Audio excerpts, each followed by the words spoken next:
Sabi po ni Senator De Lima, President Pilanong daw po with Senator Cayetano yung pinilit yung mga testigo para Nuwala ka na. Yung mga NBI, garito na ni Esmeralda pati nila sabayan, Lasala. Yung kilala mo lang yan. Maswas pa yan sa akin.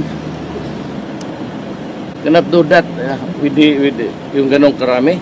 You cannot orchestrate your testimony. Magbungguan yan eh. Kung hindi totoo, magbungguan yan.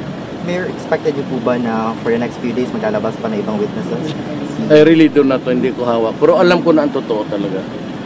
I mean, I have a picture of a bird's eye view of what happened there. At ako yung nauna eh. Sinabi ko that, remember when I was summoned by the Senate to testify sa rice.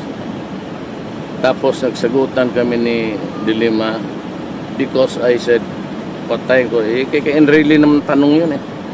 What will you do if you find David Bangayan smuggling in your city? And I said, I will, for stealing 7 billion of the people's taxes, I would. Nagalis De Lima. Sabi ko, De Lima, it's not my mouth.